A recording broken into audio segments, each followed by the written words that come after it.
Mais uma vez eu saúdo os amados irmãos com a paz do Senhor. Amém. Meus queridos, hoje nós estamos na lição de número 4. O conteúdo hoje tem muito a nos falar nesta noite. E hoje nós estamos estudando a lição de número 4, que tem como título: Quando a criatura vale mais que o Criador.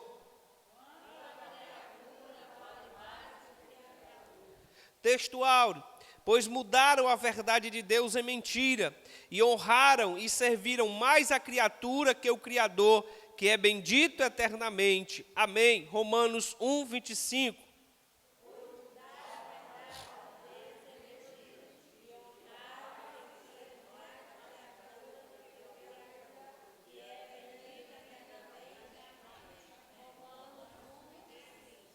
A verdade prática, ela não diz: a exaltação da criatura acima do Criador é usurpação da glória divina pela mentira e vaidade humana.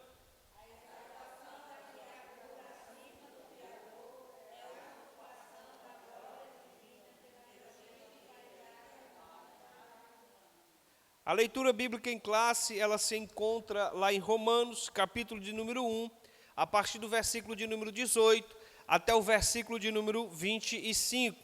Romanos, capítulo de número 1, versículo 18, até o versículo de número 25, que diz assim a palavra do Senhor: porque do céu se manifestou a ira de Deus sobre toda a impiedade e injustiça dos homens, que detêm a verdade em justiça.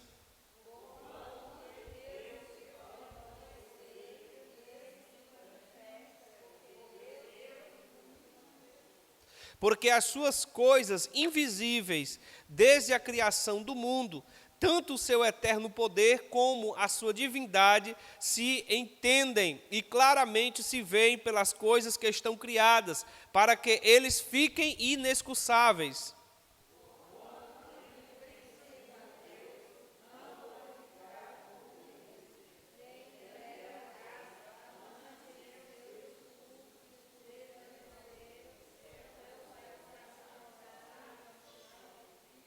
Dizendo-se sábios, tornaram-se loucos.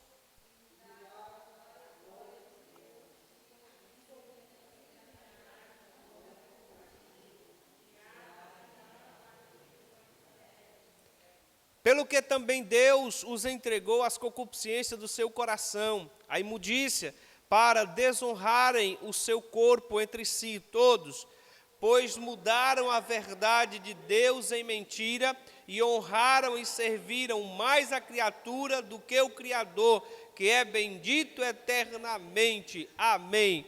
Ore por nós. Soberano Deus, eterno Pai, desde graça, te dou graça, meu Deus. Muito obrigado por nós estar aqui, mais uma aula, meu Deus. Que a gente venha aprender mais de Ti. Que o Senhor venha abrir as nossas mentes e dar discernimento daquilo, tudo que vai ser dito aqui. Em nome de Jesus, já quero te agradecer. Amém. Amém, glória a Deus. Podeis nos assentar. Meus queridos, hoje nós estamos em mais uma aula que ela está dando uma sequência de ensinamentos sobre o progressismo, no sentido de quê? De como esse progressismo ele tem se iniciado, como ele está se estruturando e como ele está conseguindo chegar ao nível que nós estamos hoje. Certo?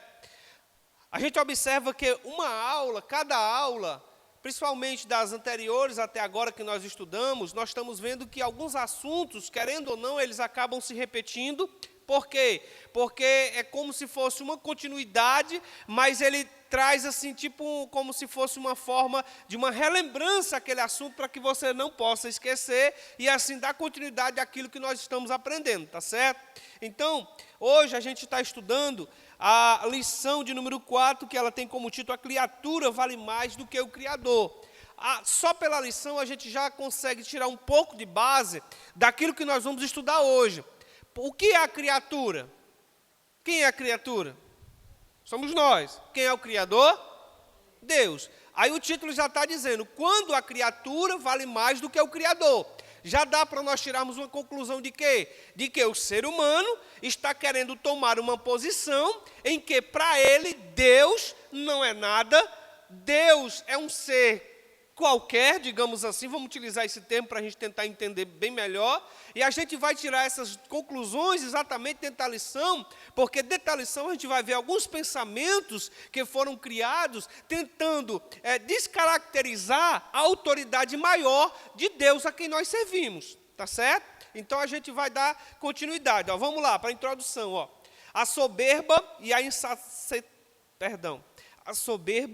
insensatez do homem ímpio o mantém afastado da verdade de Deus. Com o advento da revolução do pensamento, o ser criado passou a priorizar cada vez mais a criatura em detrimento do Criador. A auto-idolatria, o coração perverso e a escolha pelos prazeres da carne colocaram a raça humana em inimizade contra Deus. Está lá em 2 Timóteo 3, versículo 4. A lição de hoje é um alerta acerca do que ocorre quando Deus deixa de ser a medida de todas as coisas. Romanos 1, 18. O que é que diz em Romanos 1, 18? Olha para você relembrar o que acontece quando Deus deixa de ser a medida de todas as coisas. Ó. Porque do céu se manifesta o quê? A ira de Deus sobre toda impiedade e injustiça dos homens que detêm a verdade em justiça.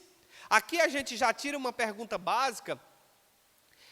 Por que no mundo que nós estamos vivendo hoje, nós estamos vendo muitas atrocidades acontecerem, abro aspas para o que eu vou dizer agora para os irmãos, e Deus não faz nada? Quem não já pensou? Quem não já parou para poder colocar aqui na cabeça esse pensamento? Mas rapaz, mas está acontecendo isso, está acontecendo aquilo. Olha, eu nunca imaginava de ver isso passar na televisão, esses noticiários. Olha, eu nunca imaginava que isso poderia acontecer com o meu vizinho, aqui na minha rua. Aí você pode ter passado pela sua cabeça, e Deus? Por que Deus não faz nada?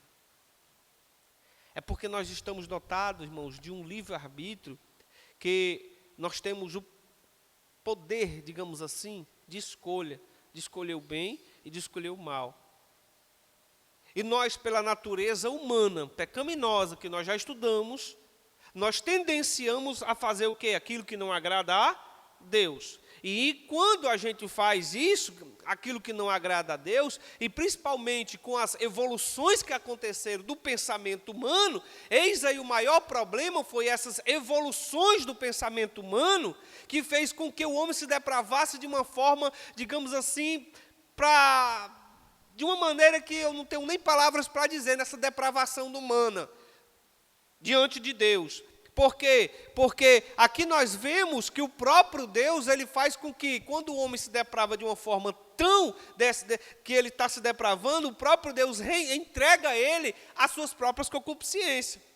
E eu acho interessante que teve, não me falha a memória, um determinado pastor, se não me falha a memória, Hernandes Dias Lopes, que ele falou, eu acho que está escrito aqui, mais na frente a gente vai ver, que ele disse que o maior castigo de Deus para o homem é o Senhor entregar exatamente aquilo que Ele quer. Por quê? Porque aquilo que nós queremos, a que a nossa carne quer, é aquilo que desagrada a Deus. Só para você entender. Vamos para frente, para a gente entrar dentro do conteúdo. O primeiro ponto, ele diz, ó, o desprezo à verdade.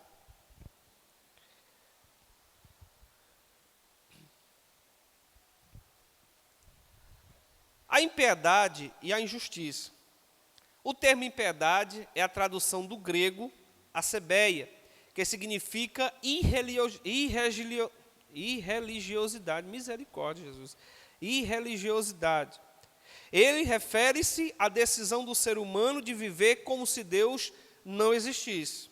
Esse aqui nós já estamos tirando as definições de impiedade e injustiça. Então, o ímpio, segundo a Bíblia, é aquele que ele tem por sua decisão de decidir viver como se Deus não existisse na sua vida, certo?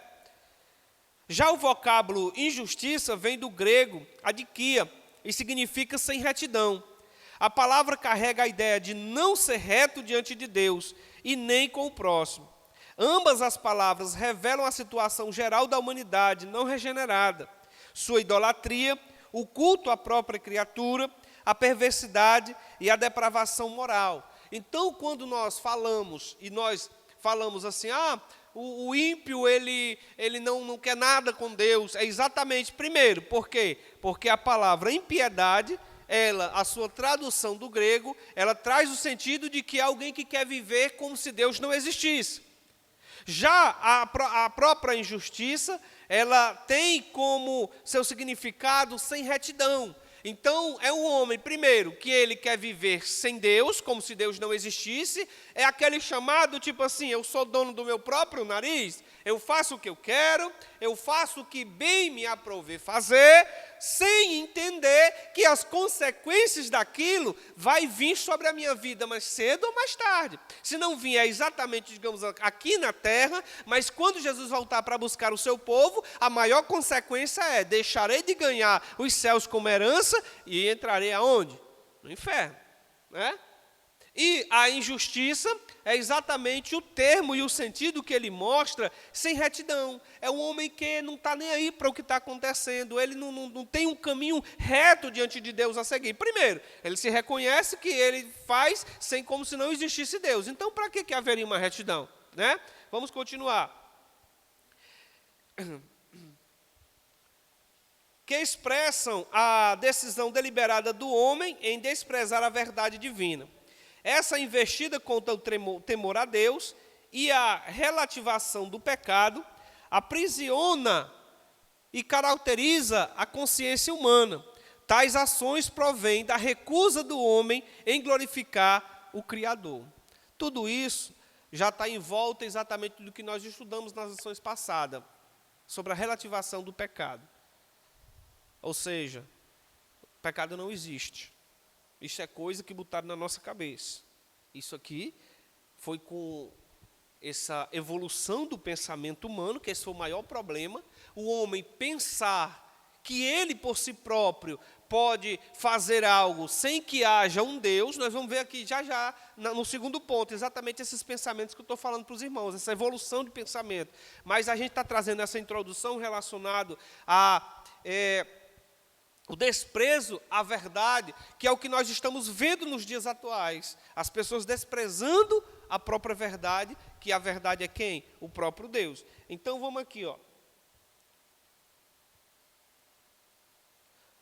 O termo impiedade, nós acabamos de dizer para os irmãos que ela vem do grego, e a acebeia descreve essa tradução, a palavra acebeia, ela descreve uma ofensa no campo religioso e se expressa como idolatria, a adoração da criatura, ao invés do próprio Criador.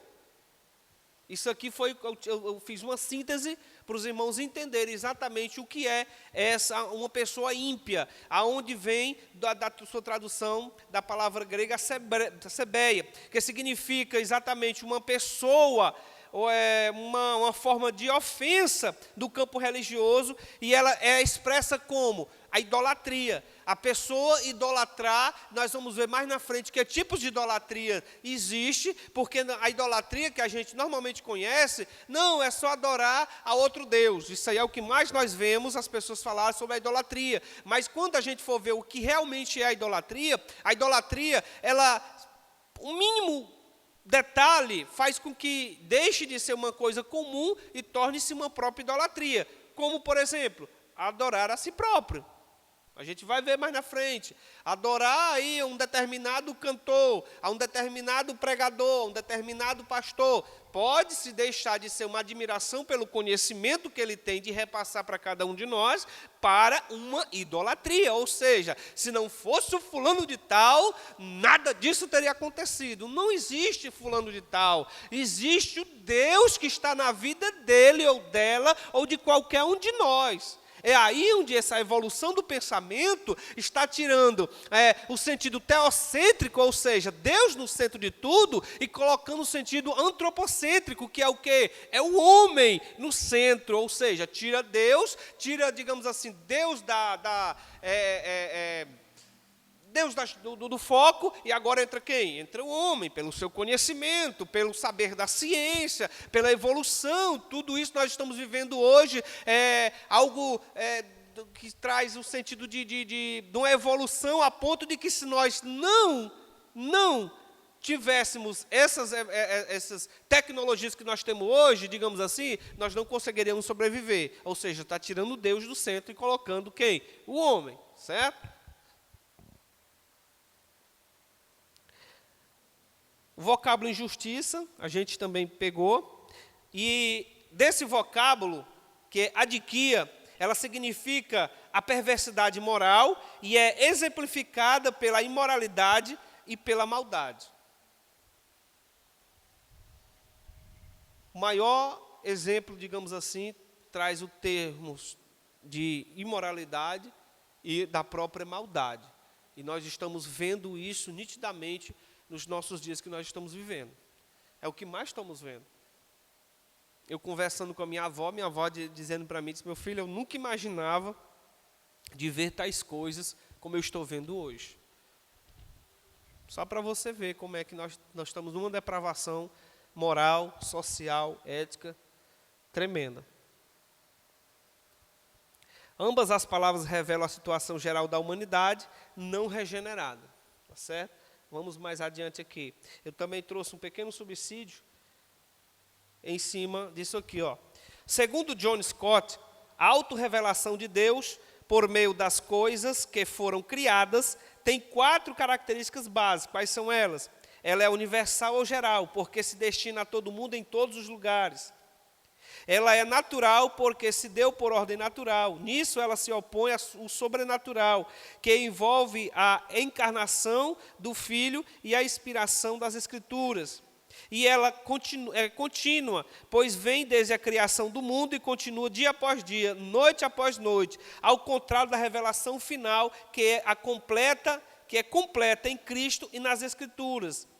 E ela é criacional, revelando a glória de Deus por intermédio da criação, ou seja, Deus se revelando ao homem dia após dia, em forma contínua, diferente da revelação final de Cristo, por confirmação das Escrituras, que essa daí é a revelação final do próprio Deus, mas o Deus em si, ele está se revelando a cada um de nós diariamente. Certa jovem uma vez chegou para um determinado pastor e disse para ele assim, pastor, eu não sei se eu estou a fim de querer ir para o céu não. O pastor ficou abismado, olhou para ela, mas por que, minha filha? Por que você não deseja ir para o céu? Aí disse, pastor, é porque pelo que eu tenho estudado, tenho visto lá no céu, vai ser uma coisa monótona, só adoração, só adoração, só adoração. Olha o que a jovem estava dizendo. Aí o pastor disse assim, mas deixa eu lhe dizer uma coisa, o que é que você já conhece de Deus? E ela trouxe umas explicações meio tortuosas, meio erradas. O pastor disse assim, ó, deixa eu lhe dizer uma coisa. Aqui tudo que nós olhamos, a natureza, o próprio ser humano, isso é a revelação de Deus para cada um de nós. Mas quando nós chegarmos lá no céu, nós vamos ter mais revelação do próprio Deus. Ou seja, nós vamos conhecer mais de Deus. Quando passar um dia lá no céu, digamos assim, um dia lá no céu, você vai estar conhecendo a Deus. Mas depois que passar 1000 anos lá no céu, você vai continuar conhecendo a Deus. Então é uma coisa que constantemente você vai estar o quê? Conhecendo o Deus a quem nós servimos. Olha como é interessante.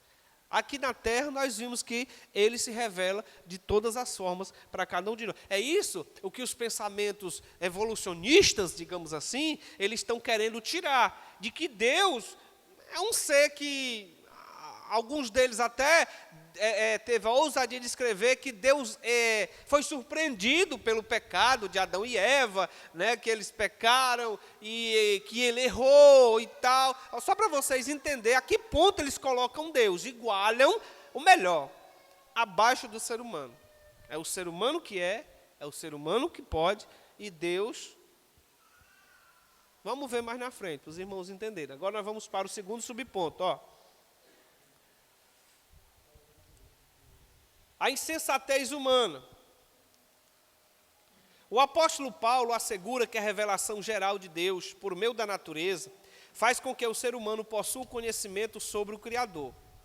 Por isso, ninguém pode ser indesculpável acerca da realidade divina, nem de seu eterno poder. Não obstante, mesmo em contato diário com essa revelação, o homem iníquo não glorifica a Deus, nem lhe rende graças. Em lugar de reconhecer o Criador, o ser criado age como se não se fosse criatura e se comporta como se fosse divino. Por causa das especulações pretensiosas do seu coração e de sua autoidolatria, tanto o seu raciocínio quanto o seu intelecto em relação à verdade tornam-se inúteis. Suas ideologias rejeitam, pervertem e substituem a verdade de Deus pela mentira do homem. Dessa insensatez resulta a idolatria e a perversão moral. Olha só, aqui a gente já está tirando um sentido de que o homem, ele, mesmo vendo tudo aquilo que prova a revelação do próprio Deus na vida dele, ele faz com que isso não fosse nada. Mas o próprio apóstolo Paulo, ele assegura que a revelação geral de Deus por meio da natureza faz com que o ser humano possua o quê? O conhecimento sobre o Criador.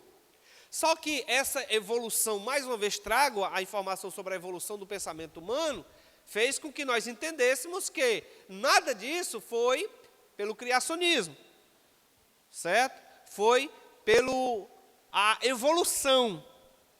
Big Bang, uma explosão aí digamos, do cosmos, criou-se a Terra, formou-se a Terra.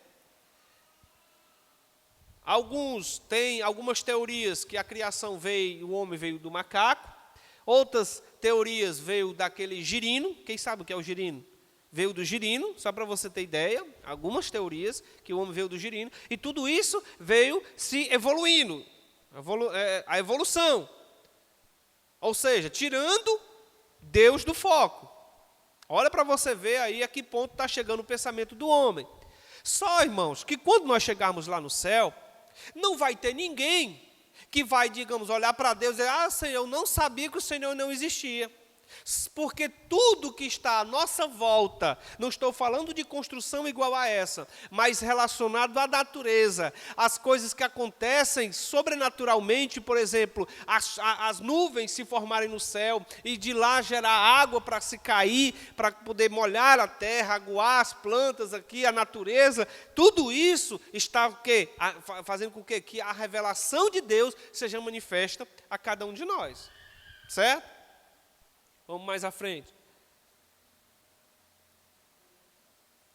O apóstolo Paulo nos mostra que o culto à criatura pode ser manifesto de várias maneiras. Como? Primeiro, a adoração de imagem de homens, animais ou objetos que substituem a glória de Deus imortal. Ela pode ser da exaltação da sabedoria humana, que se opõe à sabedoria de Deus e se torna loucura. Ela também pode ser a inversão da ordem natural da sexualidade, que contraria o plano de Deus para a criação e a própria família, e também a prática de toda sorte de injustiça, impiedade e maldade que revela a depravação do coração humano. Dessa forma, a gente já percebe aqui que essa insensatez do homem em tentar fazer com que os outros entendam que Deus não existe, ou que mesmo que ele exista, mas o seu poder é limitado, faz com que ele se autoglorie. Mais uma vez eu digo, tira o Deus do centro e coloca-se o homem, com o seu conhecimento natural e humano, que é limitado, certo? Que é limitado. Então Paulo, ele mostra que dessas maneiras, 4 maneiras ele traz aqui, a maneira com que pode se manifestar esse culto à própria criatura. Primeiro, ele diz que a adoração é a imagem de quê? Do próprio homem. Que é essa adoração de imagem do próprio homem aqui, para os irmãos entenderem? Essa imagem do próprio homem pode ser, irmãos, eu me lembro, na época que um cantor muito famoso, daquela época, Carlos Gilmar, quem lembra desse cantor aqui? Ele fazia um sucesso enorme aí naqueles forró, né? Aí Deus abençoou, ele se converteu ao evangelho. Carlos Gilmar se converteu, cortou o cabelo, ficou, rapaz. Aí eu me congregava no Alto Alegre, quando nós íamos passar de toda sexta-feira, o pastor mandava um ônibus para buscar as congregações. Aí passava Alto Alegre, Malhada, Estrela, Malhada, Itucum, e aí tirava para Pacajus, onde era a nossa sede. Irmãos, o ônibus passa 52 lugares, me lembro como se fosse hoje. Se fosse 15 pessoas, ia muito. E isso dessas 4 congregações que eu falei. Do Alto Alegre, era 6, 7, estourando no máximo. Então, para 15, faltou bem pouquinho para o resto das congregações. Mas no dia que disseram que o Carlos e o Mar ia estar no culto, irmãos, se aqueles que costumeiramente iam para a doutrina não tivessem subido primeiro no ônibus, tinha perdido a vaga.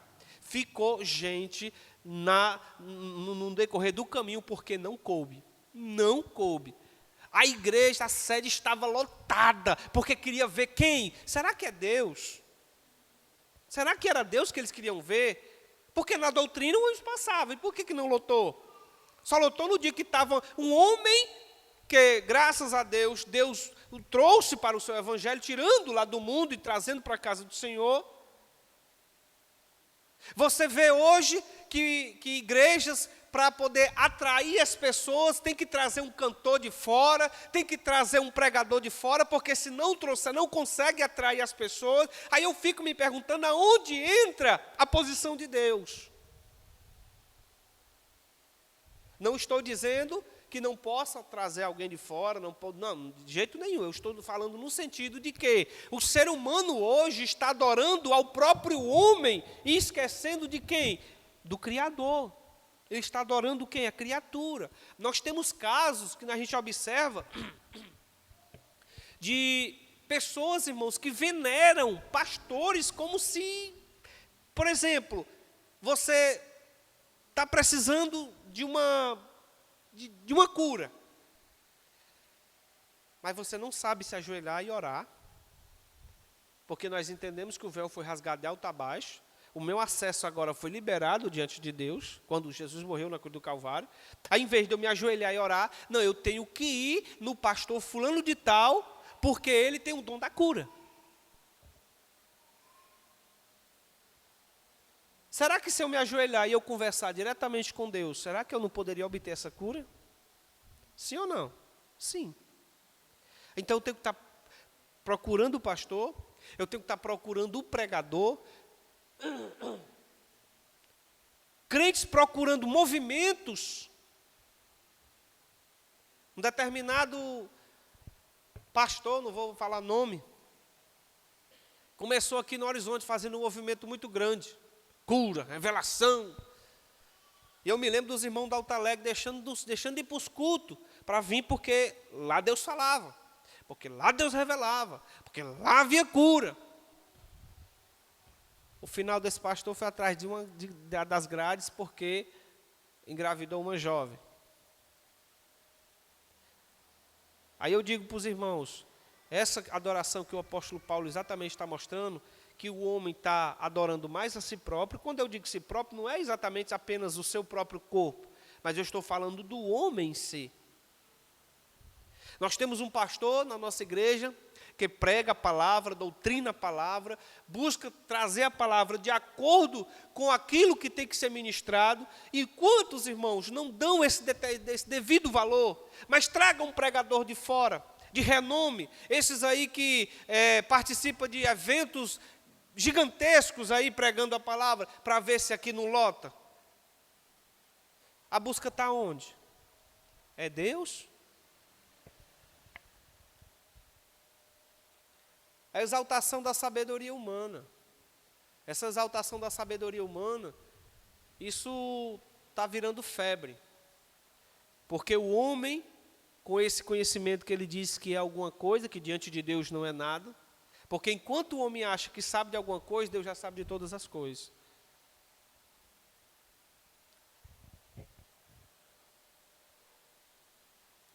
Além de Paulo mostrar que a ira de Deus se manifesta contra o pecado, ele também mostra que a ira de Deus se resulta em juízo.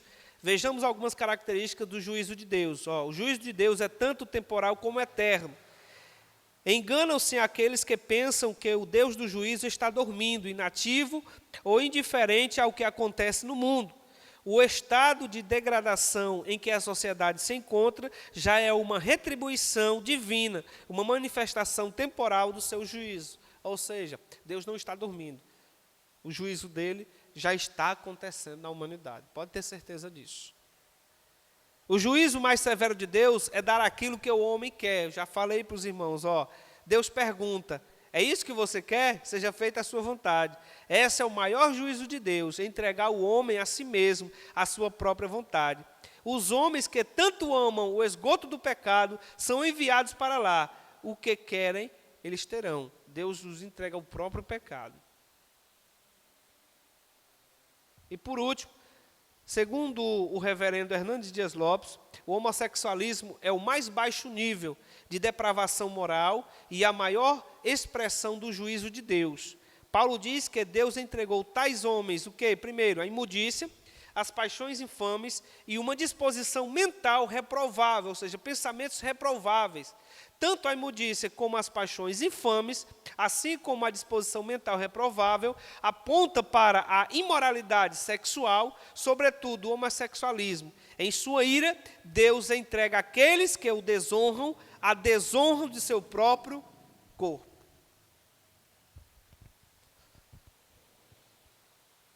E isso, tudo isso, porque a criatura quer ser mais do que o Criador.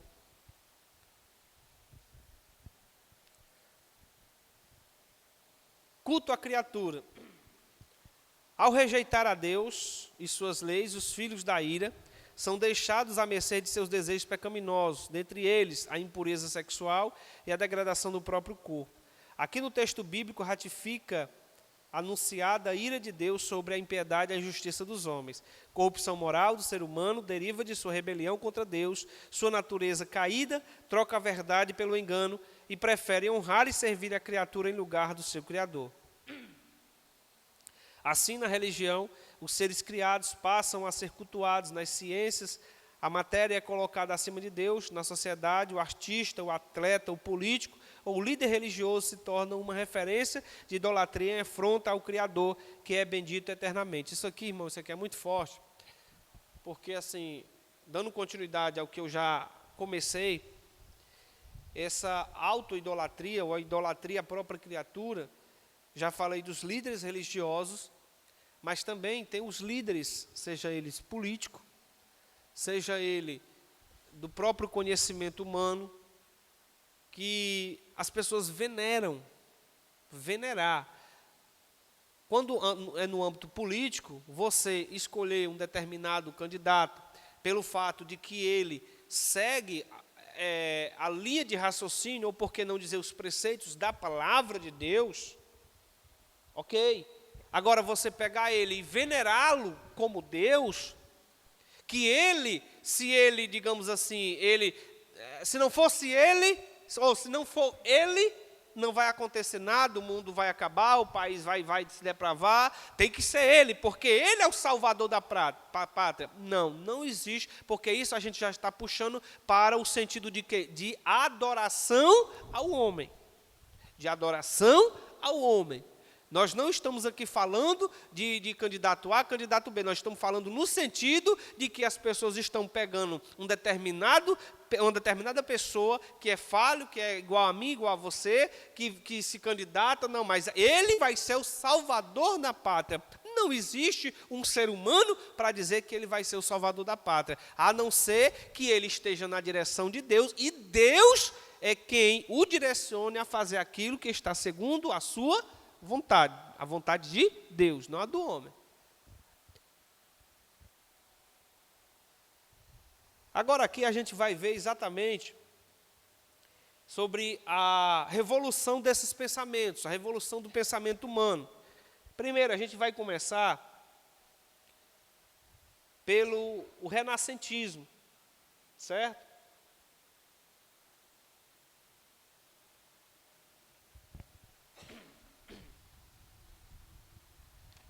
O que é o renascentismo? A Renascença é um movimento intelectual que surgiu na Europa Ocidental entre os séculos XIV e XVI. A característica desse movimento foi o profundo racionalismo, ou seja, Tudo devia ter uma expressão racional. Os renascentistas recusavam-se a acreditar em qualquer coisa que não pudesse ser provocada racionalmente. Durante esse período, que coincide com o início da Idade Moderna, que os historiadores marcam a partir da tomada dos otomanos pelos turcos em 1453 até 1789, ou seja, a Revolução Francesa, a visão teocêntrica em que Deus era a medida de todas as coisas, foi mudada por uma concepção antropocêntrica em que o homem se tornava a única medida de todas as coisas. Eu não vou puxar muito para a gente trabalhar em cima, por quê? Porque a gente já vem estudando ele nas aulas passadas.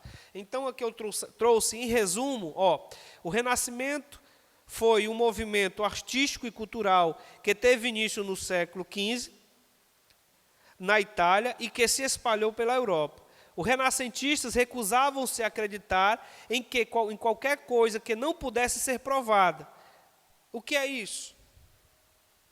É que eles diziam que milagre não existiam, porque tinha que ser provado. A ciência tinha que provar. Se a ciência não provasse, para eles não era nada. Vocês estão entendendo aí o raciocínio? Isso é que os renascentistas pensavam. Então, eles, por que a Bíblia para eles não serve? Porque dentro da Bíblia nós vemos o quê? Os milagres operados. Dentre toda ela, a gente observa milagres acontecendo, o mover do Espírito Santo de Deus, o mover do próprio Deus sobre a humanidade, e eles não acreditam, porque tem que ser provado. Eles querem que é provado. Por isso que ele diz que tudo que acontece na terra, no mundo, tem que ser uma coisa racional. O que é coisa racional? É aquilo que eu posso provar. Por exemplo, esse computador aqui, ele funciona dessa forma aqui, mas a ciência consegue provar o que ele faz aqui, através de números, cálculos, ela consegue provar como é que ele trabalha. Agora, um milagre, como é que você consegue provar, humanamente falando? Diga-me.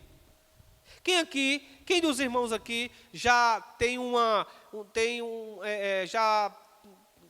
passou por uma experiência de um milagre na sua vida, que Deus fez na sua vida? A irmã Elizabeth, tem mais alguém? A irmã aqui, todos aqui eu tenho certeza que vai levantar a mão e vai dizer que Deus, irmão Carlinhos também teve essa experiência de um milagre na sua vida. Eu conto aqui aos irmãos, Deus me deu, assim, eu tenho como 2 grandes livramentos que Deus me deu através de choques elétricos que poderia eu ter morrido. Por exemplo, eu menino velho, aquele menino desobediente a pai, a mãe, entre aspas, né? No sentido de que a mãe dizia uma coisa, o menino queria fazer aquilo que a mãe dizia, eu fazia o contrário. Meu pai fez o nosso quarto, o quarto meio do meu irmão, aí ele, naquela época, era o piso morto, né? Aí tinha que jogar água e passar um período que era para poder o piso, não sei o que acontecia, que a água fazia um efeito no piso. Aí passou 2 dias, aí minha mãe limpando o quarto dela, eu disse, mãe, eu posso limpar aqui o quarto, mãe? E meu pai não tinha instalado ainda a energia para ligar a lâmpada. Aí a mãe disse assim, mas está escuro. Eu disse, não, eu pego a extensão do pai. Menino teimoso. Aí minha mãe disse, não, você vai levar um choque. O que foi que eu ouvi da minha mãe? Pega, meu filho. Olha o que eu ouvi da minha mãe. Ela disse, não, mas eu ouvi, pega, meu filho. Aí, quando eu pego, o soquete lá da extensão do meu pai, era um soquete que tinha um botãozinho para poder ligar a luz, que ele acionava. Só que quando eu pego no soquete, em vez de eu pegar em cima, eu agarrei entre luz e soquete. Preste bem atenção. Eu agarrei entre luz e soquete. Eu só me lembro que eu agarrei e comecei a me tremer. Depois que eu me tremi, a outra coisa que eu me lembro é que eu gritei, mãe! Quando eu gritei, mãe, eu só me lembro a luz sendo jogada, caindo lá na frente e ela me levantando. Mas ela me disse que quando eu gritei mãe, eu já estava no chão, me encolhendo, e ela, do jeito que veio, ela se agarrou comigo e jogou a luz. O que era para ter acontecido? Morreu os 2. Tem até o eletrotécnico aqui, mais experiente, que ele vai provar que, a ciência, era para ela ter grudado junto comigo. É ou não é verdade? Mas ela disse, meu filho, quando eu lhe vi naquele estado, eu não pensei em me proteger. Eu me agarrei com você e peguei a luz da sua mão e joguei. Aí eu pergunto aos irmãos, isso é um milagre ou não é? Deus me deu a oportunidade de estar aqui. Outra vez, eu cortando uns pés de pau, sempre eu gostei de correr atrás de ganhar algum trocadozinho, naquela época R$1 valia muita coisa, e eu cortando os pés de pau da vizinha, me aproximei da rede de baixa tensão. Quando eu jogo aqui a vara para cortar, a vara pega no fio. Quando pega no fio, começa, eu sei que eu olhando assim, eu tentando puxar e não vinha, e via assim umas coisinhas, como se fosse bolinha brilhando aqui do meu lado, aí gritaram assim, sai daí que tu vai morrer. Quando eu olho para cima, irmãos, primeiro, Deus deu o livramento que a vara era um bambu seco, não teve a condução de energia. Segundo, eu me lembro que eu olhei para cima, eu via como se as fagulhas de fogo caíam, mas quando chegava a essa altura aqui de mim, elas como se ela batesse assim em algo e pulava assim, ó, para um lado e outro. E eu pulei. A vizinha disse que só imaginou de me ver estirado no chão. E eu bem em pezinho olhando para ela. Estou vivo. É um milagre de Deus. Isso a ciência não prova. Então o renascentismo não acredita nisso. Porque ele só acredita naquilo que se pode provar. Certo? Vamos mais à frente. Já o iluminismo. Em termos gerais, iluminismo é qualquer filosofia ou sistema de pensamento que parte do homem para buscar um significado unificado para a vida. Para os humanistas, a ética e a moral dependem do homem, a base de todos os valores, e não da divindade, ou seja, Deus. Fomentam o relativismo, a ausência de valores absolutos e o culto ao homem. Os humanistas aprofundavam seus estudos na história antiga a fim de desconstruir os livros sagrados. Ou seja, primeiro, o renascentismo, ele fazia com que Deus saísse do foco e entrasse o homem. Por quê? Porque a evolução do seu conhecimento fazia com que tudo, segundo eles, tudo que existia na Terra teria que ser provado. Se não fosse provado, não existia, não valia. Por isso que a Bíblia para eles não vale nada. Quando já entra aqui no humanismo, que dá uma continuidade a esse mesmo pensamento, está aqui esse camaradinha, o Francesco Petrarca, que é o pai do humanismo. Ele tenta, mais uma vez, unificar esse significado da vida, tirando o quê? Tirando, mais uma vez, Deus do foco e colocando o quê? O homem, fazendo com que os valores deixem de ser absolutos e tornem-se relativos e também trazendo em si o culto ao próprio homem. O que é o culto ao próprio homem, segundo o humanismo? É que o homem, pelo seu conhecimento, ele consegue fazer as coisas que ele quiser fazer. Não existe uma divindade que o possa impedir de fazer aquilo que ele deseja, seja de bom, mas também que seja de ruim, certo? Vamos mais para frente, eu já estou trazendo aqui esse resumo, que é melhor do que a gente está. Iluminismo e pós-modernismo. Seus adeptos rejeitavam a tradição e buscavam respostas aonde? Na razão. Mais uma continuidade. Defendiam que o homem era o senhor do seu próprio destino e que a igreja era uma instituição dispensável. Primeiro, ele mais uma vez está tirando Deus do centro, coloca o homem.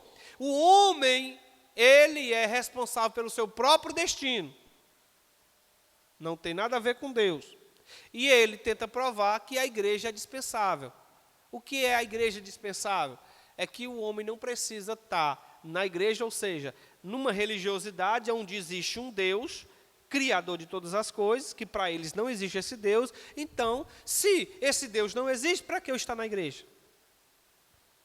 Está entendendo? Se Deus não existe, para que eu estar na igreja? Se Deus não existe, para que eu me ajoelhar e orar para esse Deus? Se esse Deus ele é um Deus que é limitado, que o meu conhecimento vai além desse Deus, para que eu preciso me prostrar diante dele? Pensamento dos iluministas e pós-modernismo. As relações humanas tornam-se superficiais e baseadas no próprio interesse. Ou seja, para eles a relação humana era no sentido de interesse. Eu vou me relacionar com o diácono Genilton em busca daquilo que ele tem a me oferecer. Se ele não tem nada a me oferecer, mas já o diácono Joanito já tem, eu deixo o diácono Genilton aqui, e já me aproxego aqui bem como quem não quer nada, ali do diácono Joanito, sabe? Porque ele tem algo a me oferecer, seja material, mas seja também de conhecimento. A relação humana não era essa relação que nós temos aqui, de sociedade que nós vivemos, mas no sentido que eles querem dizer o quê? Eu só me aproximo se você tiver algo a me oferecer. Se você não tem algo a me oferecer, deixa você de lado, certo? Na busca do bem-estar humano, tudo se torna válido. O uso das pessoas, o abuso do corpo, a depravação e o consumismo desenfreado. Para os humanistas, para os iluministas, ele já traz uma evolução relacionada aos humanistas, de que, para o meu bem-estar, tudo é válido, mesmo que eu tenha que passar a perna na irmã Solange. Você está entendendo aqui? Mesmo que seja necessário eu pegar o irmão Márcio, que está aqui do meu lado, mas seja necessário eu, fica para trás, para o meu bem-estar. Para o meu próprio bem-estar, faz com que eu entenda que eu posso usar as próprias pessoas, usar o meu próprio corpo. O que é usar o seu próprio corpo? Para o seu bem-estar. Ganhar dinheiro através do seu corpo. Está entendendo? Para os iluministas, isso eu posso. E tem, para finalizar, o consumismo desenfreado. O que é o consumismo desenfreado? É aquele camarada que, digamos que ele já tem o básico, que a sua renda financeira dá para manter, mas ele quer mais. Mesmo que se ele ganha um salário mínimo, mas ele vai e gasta 2, porque isso é para o seu bem-estar no sentido, não, claro, eu não estou falando que se está dentro do seu orçamento e você está vivendo, quer viver bem e encaixa no seu orçamento, amém. Agora, se não encaixa no seu orçamento, mas você quer ter aquilo como consumismo, aí esse é o pensamento do iluminismo. E isso eu também posso. Mas aí as minhas dívidas, te vira para lá, o que importa é que eu, captou a mensagem aí, como é que é? Meu Jesus amado. Você está entendendo? Então, quando a gente olha para essas coisas, a gente vê essa evolução no pensamento humano. Mas a questão é que essa evolução do pensamento humano, ela saiu dos padrões da palavra do Senhor. E que quando sai dos padrões da palavra do Senhor, é aí onde o homem se perde. É aí onde o homem se perde. E quando sai dos padrões da palavra do Senhor, é aí onde a gente vê que o homem quer mudar a Bíblia Sagrada. Por que ele quer mudar a Bíblia Sagrada? Porque ele quer fazer com que ela seja aquilo que ele lhe apraz. Está entendendo? Essa evolução do pensamento humano é o que tem degradado muita gente. A gente vai entrar agora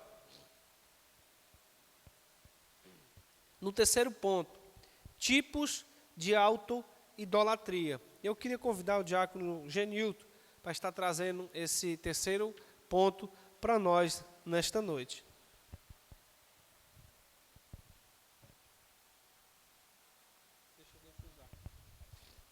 Glória a Deus. Eu cumprimento a todos com a paz do Senhor. Amém, irmão? Nós estamos perante um ensinamento muito, podemos dizer, muito abrangente, né? Nesse terceiro ponto, nós podemos ver que são tipos, né? São muitas de idolatria, muitas mesmo. Mas como você já está com a revista aí, já parou para pensar, já parou para refletir, o autor colocou 3, né? A primeira, idolatria da autoimagem, a idolatria no coração, a idolatria sexual, né? Mas, dentre outras, são muitas idolatrias, né? Nosso diácono já iniciou aqui com algumas de idolatria também. Vamos no terceiro ponto. A idolatria da autoimagem. A autoimagem, a idolatria, é tudo o que se coloca no lugar da adoração de Deus. Pronto. Se ele tivesse concluído o ponto aqui, já poderia dizer tudo, né? Então, tudo aquilo que você, eu, coloca no lugar da adoração de Deus, se torna idolatria, né? Já foi falado, o terceiro ponto já está mencionando novamente. Nesse caso, podemos dizer que o culto à alta imagem é uma forma de idolatria, enquanto Cristo reflete a imagem de Deus. Abrindo aqui um parênteses, será que o nosso trabalho, ele pode ser uma idolatria? O seu local de trabalho, onde você frequenta todo dia, é uma idolatria para você? Pode ser? Por quê?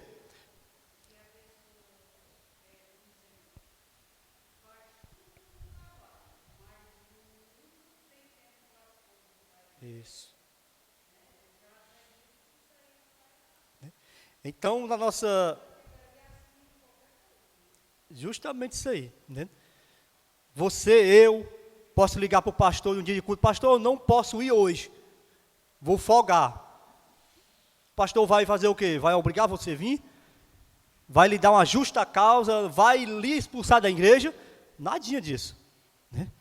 Mas o pastor, ele não vai saber o real motivo, né? A certeza no seu coração que você faltou ao culto. Mas lá no trabalho você não pode dizer: eu não vou hoje, eu quero folgar. Entendeu? Você faz de tudo para ir, ou querendo ou não, entendeu? Pode ser uma idolatria. Mas, irmão Genilton, é lá que tem o meu sustento.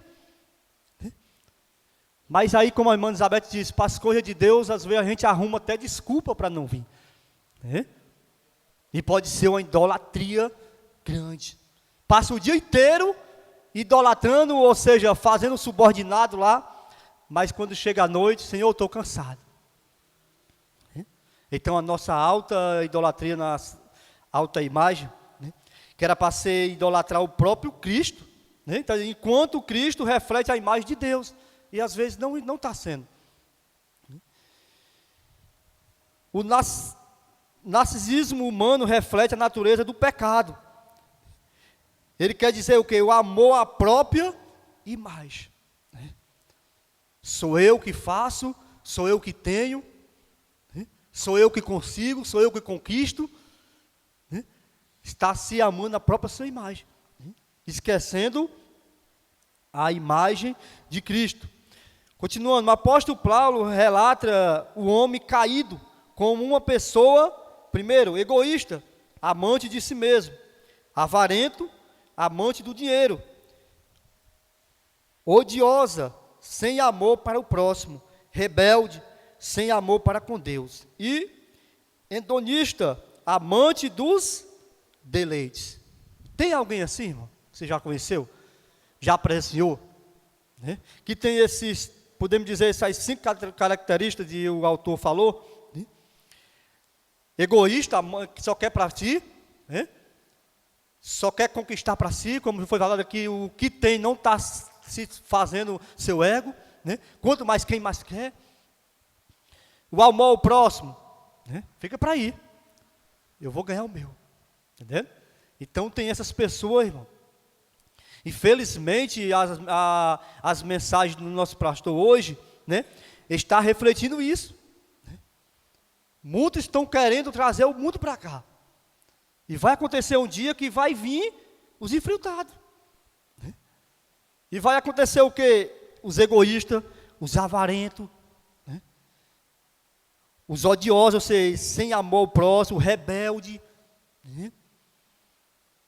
Hoje você for dar uma palmada no seu filho, ele faz o quê? Eu vou já ligar para o conselho tutelar, né? E aí? Não, meu filho, faço, não, eu vou dar aqui o celular para você. Entendeu? Às vezes cria dessa maneira, né?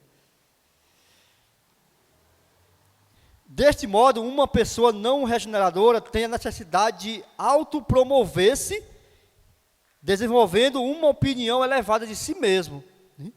Ela também anseia por reconhecimento e, de modo ilícito, busca estar sempre em evidência. Isso aqui a gente vê bastante dentro de empresa, né? Quem trabalha, quem já trabalhou, seja qual for, né? Isso não é para acontecer dentro da casa de Deus, né? Mas tem 1, 2, 3 aparece, né? Quem vai ser o dirigente hoje? Fulano de tal. Não. Por isso que às vezes, aqui abrindo outro parênteses, às vezes eu avisava o pastor, quando ele fosse viajar para Irauçuba, ele não avisasse. Por quê, Genilton? Quando o senhor avisa, o povo não vai. Entendendo? Pode ser o quê? Uma idolatria. Se o pastor não tiver, eu não vou. Entendeu? Ou seja, você está se auto-promovendo. Entendeu? Então, o que essa idolatria está nos ensinando, né? Que nós devemos, de qualquer modo, né, ter cuidado, né, com esse tipo de idolatria, ou seja, principalmente essa alta imagem, né, a nossa alta imagem, que nos está refletindo. Aqui em Lucas 18, bem claro, ele nos diz, só para... fala 18 e versículo 11, fala assim: o fariseu ficou de pé, orou sozinho, assim: ó Deus, eu te agradeço porque eu não sou avarento, não desonesto, nem imoral, com outras pessoas. Agradeço-te também, porque não sou como este cobrador de imposto. Jejum 2 vezes por semana, e te dou a 10ª parte de tudo que eu ganho. Mas o cobrador de imposto ficou de longe, e nem levantava o rosto para o céu. Batia no peito e dizia: ó Deus, tem pena de mim, pois sou um pecador. Então, irmão, no meio de nossas trajetórias, tem pessoas assim, né? Está se autopromovendo, né? Diz que eu tenho, eu posso, né? Mas como a palavra de Deus diz aqui em Lucas, né, eu acabei de ler, podemos dizer no dia de hoje, tinha um alevado na sociedade, um rico, podemos dizer os fariseus, né? Abria menciona como um sepulcro caiado, por fora era bonito, mas por dentro não tinha nada, né? Então, mas aquele pecador, né, aquele cobrador de impostos, ele disse: Senhor, eu não tenho nada, né? Pediu perdão, irmão, né? Então, se nós, né, temos até hoje, porque foi Ele que nos deu, né? Mas na maneira que nós se autopromover, esquecer a alta imagem de Jesus Cristo na nossa vida, Ele nos abate, né? Ela também anseia por um reconhecimento de modo ilícito, busca estar sempre em evidência, né? Corra, possa o que acontecer, mas sempre quer dar no topo, né? Então, já foi dito aqui vários exemplos, né?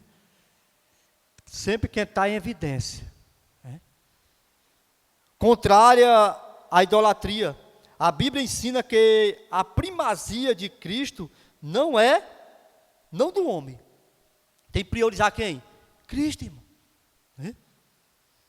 Tem que priorizar Cristo. Tem igreja por aí superlotando, né? Não vou falar nome, mas os irmãos podem ver. 500 vidas, 300 vidas para Jesus, amém por isso. Mas vai ver no outro dia, o terceiro dia, uma semana, se permanece, né? Vem cantor fulano de tal, né? Mas a sua igreja local, você não está pronto, né? Então está correndo de quê? Idolatria, né? Próprio Cristo? Não, né? Então por isso que ele termina o versículo que a gente tem que priorizar a Cristo, não o homem. Por quê? O homem é falho, irmão. Nós somos falhos. Nós pode falar algo e pode acontecer que nós não podemos cumprir. Amém? Então essa idolatria da autoimagem, temos que ter bastante cuidado, porque nós estamos no meio de pessoas ao contrário da palavra de Deus. já citemos aqui vários exemplos. Falar com você? É interessante, irmãos, que quando a gente observa dentro desse trechozinho aqui, ó, e ela também anseia por reconhecimento e, de modo ilícito, busca estar sempre em evidência. Irmãos, a gente vê hoje, nessas redes sociais, esses canais de youtuber e outras redes aí que tem, esses camaradas que se titulam pastores, se titulam missionários, se titulam pregadores, eles hoje estão mudando a maneira deles trazer a mensagem no intuito de touch, né? Na mensagem touch, onde é autoajuda e não a palavra de Deus em si. Eu vi uma reportagem de uma determinada pregadora aí, ela titula-se pregadora, que foi perguntado a ela em um podcast, e disse assim, mas por que você não posta a Bíblia no seu canal? E ela olhou e disse assim, mas a Bíblia não dá like.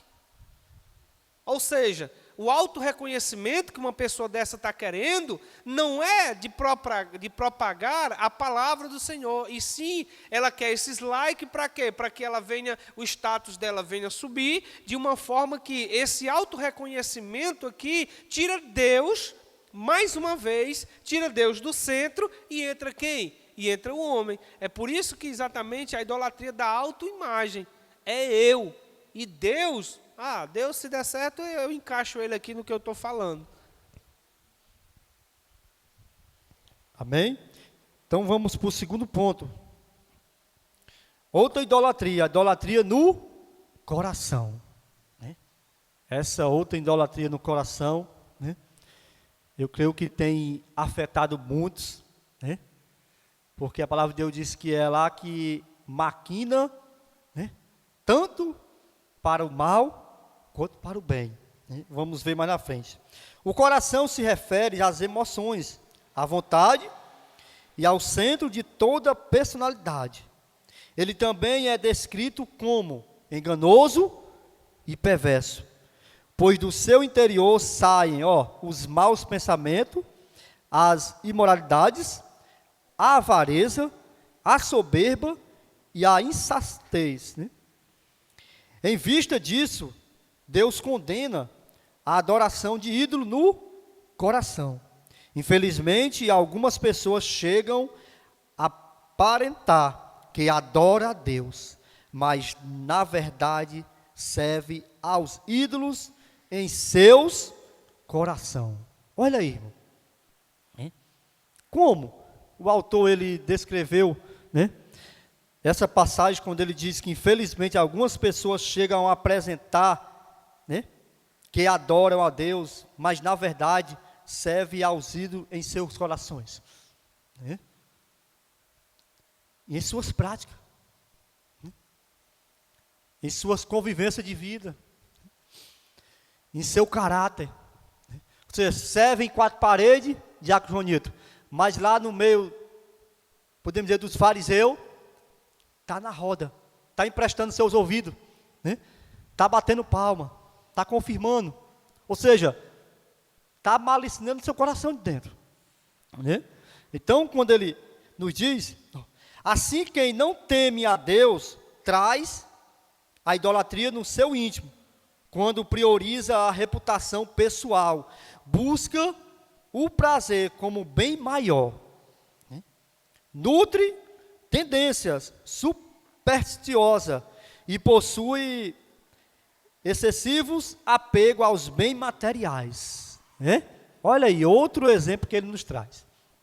Nutre, né, tendências supersticiosas e possui excessos, né, excessivo apego a bens materiais, né?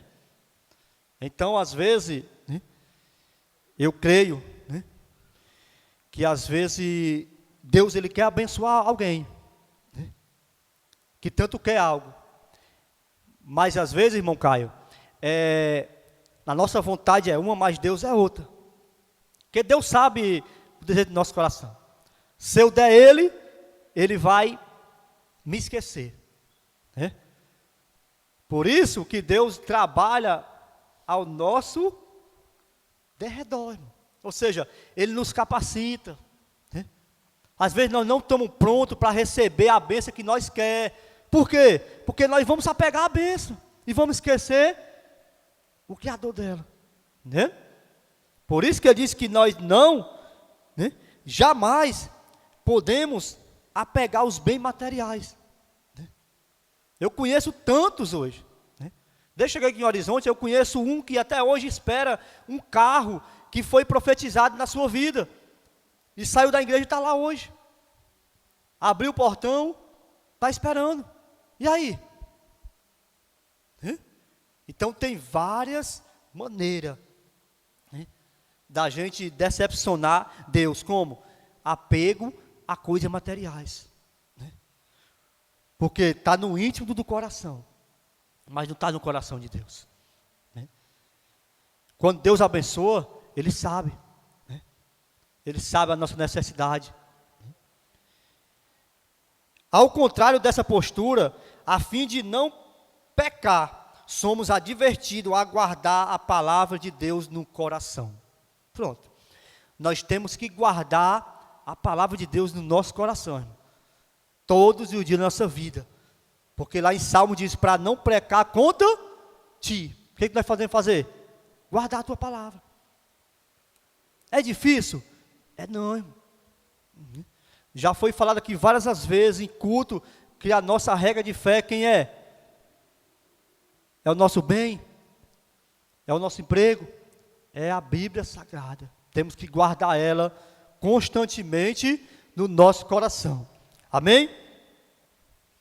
Tem alguma dúvida? Estou correndo.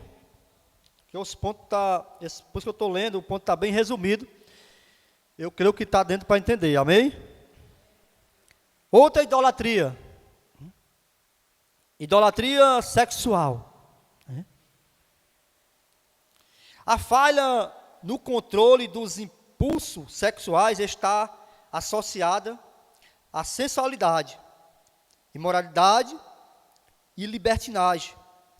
A concupiscência da carne caracteriza quem é dominado pelo pecado sexual. Não se trata apenas da prática do ato imoral, né? Mas da busca intencional e compulsiva pelo prazer sexual ilícito. Né? Então, outra, podemos dizer, idolatria, né, que está levando, né, muitos, podemos dizer, casamentos. Né? Às vezes namoro não chega mais no noivado. Né? Por quê? Porque há pressa. Né? Mas o mundo pode. Né? O que vale é perante as leis. Né? Mas está dizendo aqui, irmão, que a gente, né, serve para nós também, nós casados que estamos aqui, que eu puxei um pouco para jovens, mas não estão aqui, né? Que não é só o ato em si. Né? Ele disse bem explicado. Mas a busca intencional e compulsiva pelo prazer do sexo ilícito. Você sabe que é errado, né? Sabe que não pode. Né? Você jamais, eu, né, um casado, ou você mulher casada, né, você vai estar em roda, né, de amigo, que não convém falar aqui as palavras. Você se afasta. Né? Você é o quê? Luz em meia treva. Né?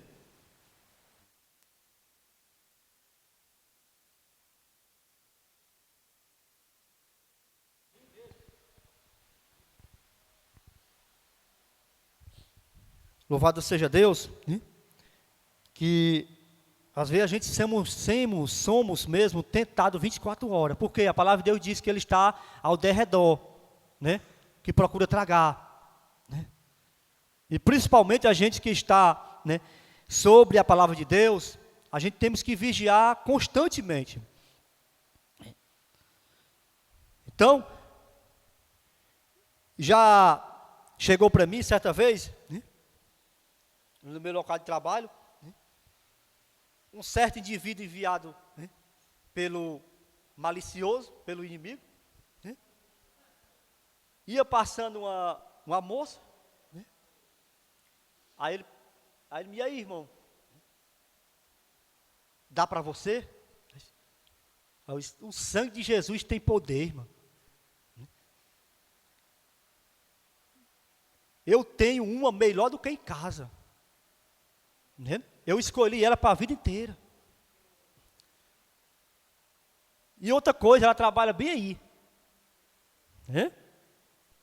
Então não precisa, né, eu dizer uma coisa, não você dizer muita coisa. Você tem que logo rebater. Né? Então essas tentações vêm para a gente para ver se a gente está mesmo em espírito. Não estou longe do pastor, estou aqui. O pastor disse ontem, não é obrigado você estar num ambiente contaminado que você vai se contaminar, não. Né? Não vai se contaminar.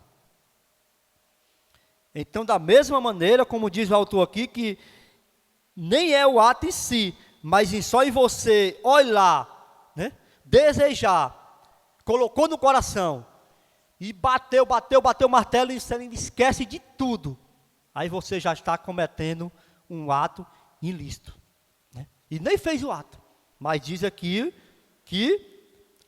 mas a busca intensiva, ou seja, pronto, maliciou o coração. Né? Vai sair o quê? Más coisas. Né? E foi falado aqui que Deus dá o quê? Deus deu o livre arbítrio, a escolha. Ah, pastor, eu estava desapercebido. Já foi. Né? As consequências virão. Então temos, né, que ter muitos cuidados. Né?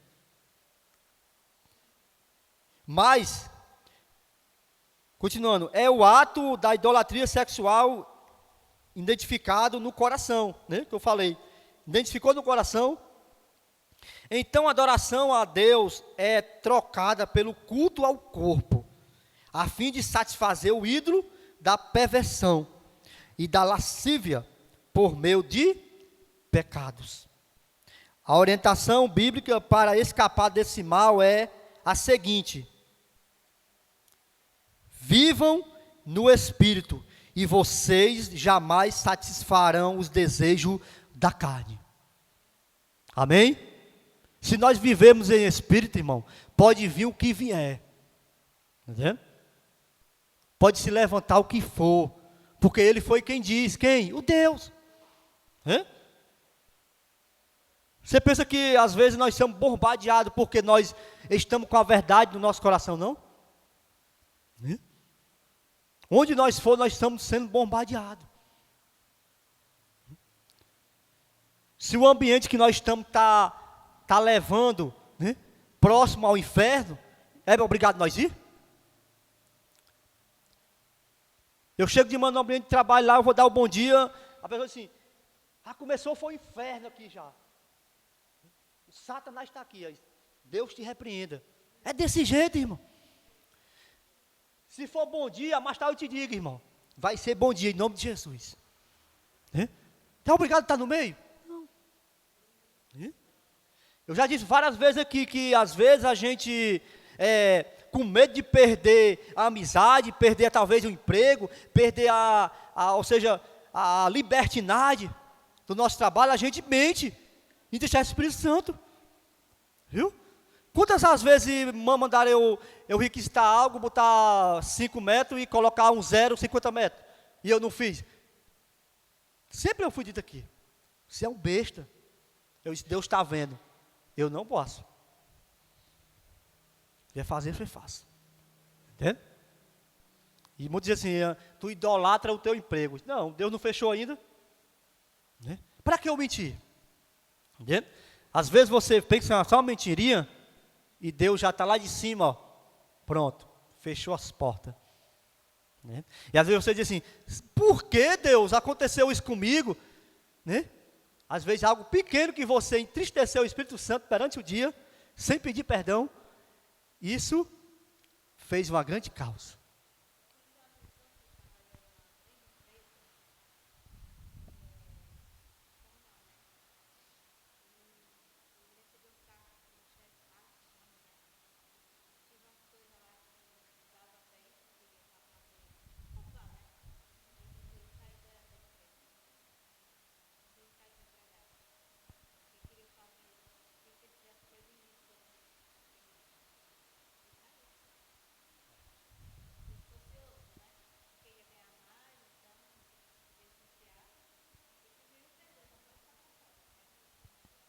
Por isso que no finalzinho diz, jamais, né?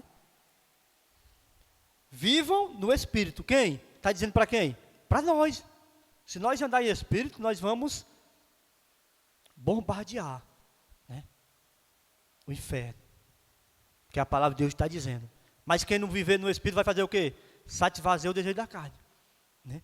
Isso foi só 3 tipos de idolatria, né? Podemos dizer que ele trouxe para nós nos dias cotidianos hoje, né?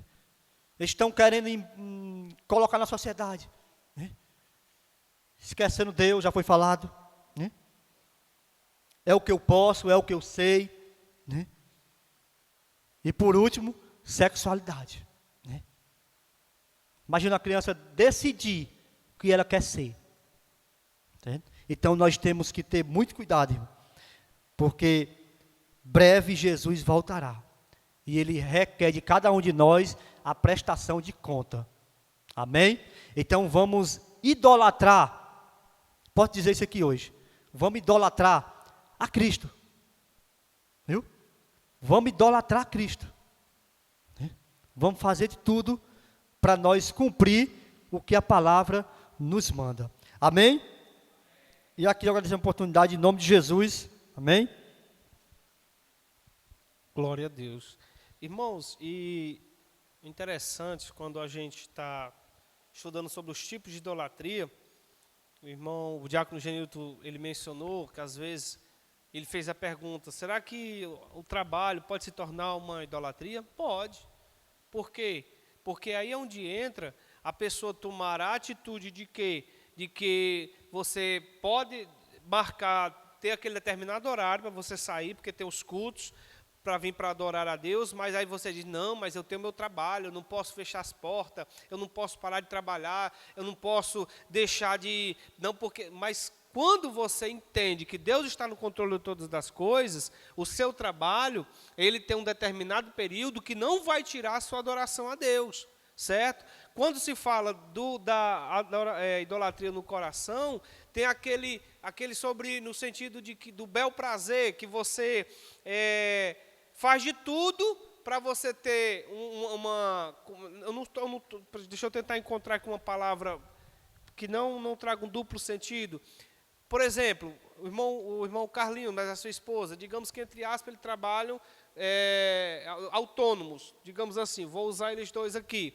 Aí, de repente, o irmão Carlinho dá ali o horário de 7 horas, mas ele, não, meu irmão, vamos continuar, eu estou trabalhando até 10 horas da noite, porque a adoração a Deus está ficando, porque ele está colocando o trabalho em primeiro lugar, está tirando o foco do Senhor e colocando, digamos assim, o foco para si, que se ele não for trabalhar até 10 horas da noite, ele não vai conseguir o sustento para a casa dele. Aí, ele, de repente, é hora do culto, aí, não, pai, eu preciso sair mais a minha mulher, eu preciso ir ali, que é para poder a gente ir para o restaurante e tal, e Deus, vai ficando aonde? E a presença do Senhor, onde é que vai ficando? Isso aqui entra dentro da adoração, da idolatria no coração. E quando se fala da idolatria sexual, em que ele começa dizendo dessa forma que o controle dos impulsos sexuais está associado à sensualidade. Para nós entendermos, irmãos, sobre esse sentido aí, a gente observa que o que está acontecendo dentro das igrejas, irmãos, a sensualidade está entrando dentro das igrejas de uma forma desenfreada. E isso faz com que entre dentro da idolatria sexual. Por exemplo, a mulher, para que ela possa, ela põe na cabeça que para ela conseguir atrair um homem, ela precisa mostrar o seu corpo. Às vezes a mulher casada, ela anda com roupas que mostram partes do corpo que era só para o seu esposo ver. Ou até mesmo também o homem, principalmente aqueles que gostam de malhar, anda com o corpo todo malhadão, aí quando é fé está lá o irmãozão todo dia, aquela camiseta que põe a parte do peito para o lado de fora e anda todo assim, uma coisa que só a sua esposa era para ter direito de ver, mas o camarada anda lá. Ó. Isso tudo entra na idolatria da sexualidade. Isso tudo entra na idolatria da sexualidade. E isso está sendo parado de ser pregado nas igrejas. Você está entendendo? Porque eu tenho certeza, meus amados irmãos, vocês que são casados, você não queria que outra pessoa visse a sua esposa de uma maneira que só você quer ver, ou vice-versa. Você, esposa, não quer que uma outra mulher veja seu esposo de uma maneira que só você pode ver. Aí por que você sai, digamos assim, da sua casa, principalmente quando se vem para a igreja? O tema dos jovens hoje, eles estão até já chegando, o tema do jovem hoje é exatamente fala sobre a vestimenta da mulher. Adna, por favor, traga para mim aquele papelzinho que você trouxe sobre a vestimenta da mulher. É interessante a gente observar exatamente isso, porque a concupiscência da carne caracteriza quem é dominado pelo pecado. Se você aceitou a Jesus, você tinha não põe na sua cabeça que eu estou falando de que vestes vai te levar para o céu. Eu não estou doutrinando sobre vestimenta. Eu estou falando no sentido de quê? Que a idolatria sexual, ela é compulsiva porque ela está associada o quê? À sensualidade. Nós temos já estou terminando, irmãos. Nós temos um detalhe no ser humano, na anatomia humana. Obrigado, tem a outra folha. Era a outra mais importante. Temos uma coisa na anatomia humana, que a mulher ela é atraída por aqui, pelo ouvir, certo?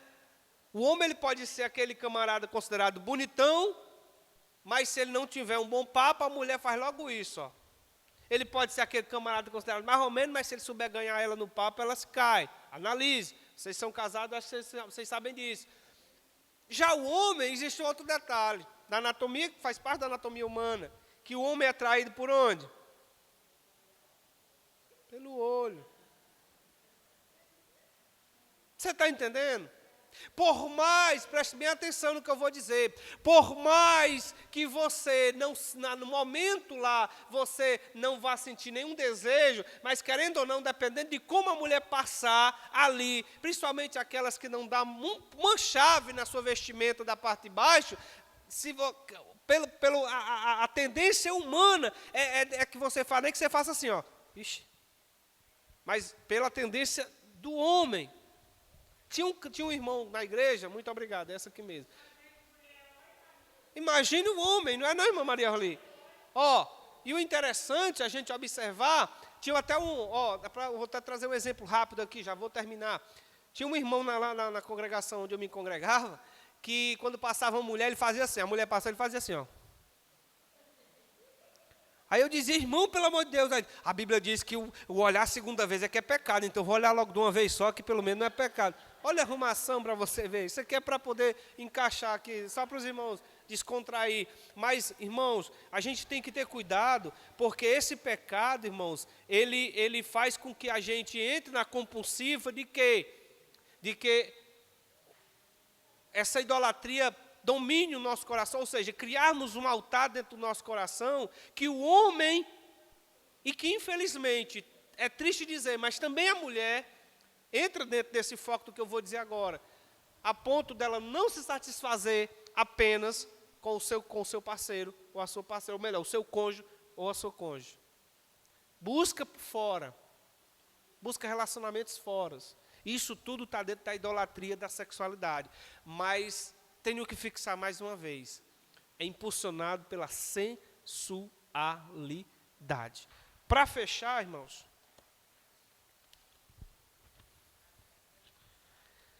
eu faço uma pergunta para os irmãos, estou pegando aqui um gancho aqui da Escola dos Jovens. Pergunto para vocês, jovens não respondam, para os irmãos aqui, roupa leva para o céu? Sim ou não? Muito bem, show de bola. Mas quem é do céu sabe se vestir, sabe ou não sabe? Fala, meu pai, tem um negócio aqui. Aqui um exemplo de vestimenta feminina. Não estou dizendo que você vai ter que vir desse jeito para poder você ir para o céu. Mais uma vez eu digo, roupa não leva para o céu. Porém, quem é do céu sabe se vestir. Se você é uma jovem, você sabe se vestir a ponto de que você não vai precisar mostrar nenhuma parte do seu corpo para atrair um jovem. Assim como o jovem também não precisa... Porque as irmãs, as meninas vão olhar para mim e vão... Não precisa. Você é do céu. Entendeu? Casados, da mesma forma. Principalmente até casados. Vamos utilizar esse termo. Eu conversei com um camarada, não crente. E esse camarada, a gente falando, por ocasião, passou uma mulher com uma calça estilo couro. E por ocasião marcava o seu corpo por inteiro. Tanto na frente como na parte de trás.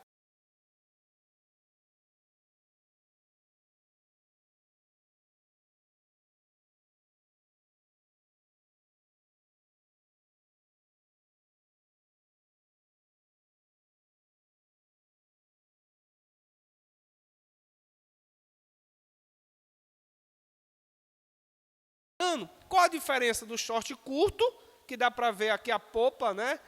Digamos assim, olha o nome, popa. Aí, para uma calça que é apertada, que demarca todo o corpo feminino, mas ele disse que acha bonito. Aí eu até olhei para minha esposa conversando com ela e disse assim, graças a Deus que você se veste assim, porque eu não concordaria não, você está andando a um ponto, já imaginou, eu estou andando aqui, mas não vou usar o exemplo de ninguém não, eu vou usar o meu mesmo, ela está aí, estou aqui, mas minha mãe é mulher, mão dada. Aí eu passo aqui no meio de um bocado de camarada, aí minha mulher mal vestida, o camarada, dá logo aquela olhada aqui, será que eu vou gostar, irmão? Mas tem aqueles que ainda ousam dizer, diz assim, mas o mais importante eles não têm. Isso, exatamente, está entendendo? Mas eu, como cabeça e homem do lar, eu acho que os jovens estudaram isso hoje nas cartas paulinas, do apóstolo Paulo a Timóteo, que é eu que tenho que reprimi-la, se caso for, assim como também se eu estiver fazendo algo errado. Aí é a função da adjuntora, do homem e da mulher. Vamos lá. As medidas de uma bela mulher, padrão da beleza, de Cristo, Efésios 4, versículo 13. Aqui, tá, eu não sei se vai dar para os irmãos verem, uma foto também de uma mulher muito bem vestida, né? De fato. Só que o mais interessante é o que está aqui, Primeiro, mente, se esforça para agradar a Deus e não ao mundo. Romanos 12, 2. Olhos brilhantes e fixos em Jesus. Hebreus também 12 e 2. Cabelo, bem cuidado, assim como os seus pensamentos, segundo Coríntios 10 e 5. A boca, fala com sabedoria e prudência, Provérbios 31, 24. Ouvidos, atentos à palavra de Deus, Lucas 11, 28. Coração, puro, para não pecar contra Deus, Salmo 91, 11. Os ombros, humildes, não julga os outros com soberba, Romanos 2, versículo 3. Os quadris, fortes para suportar os demais e oferecer ajuda, Colossenses 3,13. Mãos compassivas, estende a mão ao pobre, Provérbios 31, 20. Os joelhos, fortalecidos na oração, tudo leva a Deus em ação de graça, Filipenses 4,6. E por último, os pés, exercitados, levam o evangelho aos outros, Romanos 10, 15. Ainda bem que consegui o jovem chegar para me finalizar com esse resumo. Mas, mais uma vez eu digo, o pecado da sexualidade é impulsionado pela sensualidade. Amém? Então, nós vamos... Apresentação das salas. As crianças se apresentando.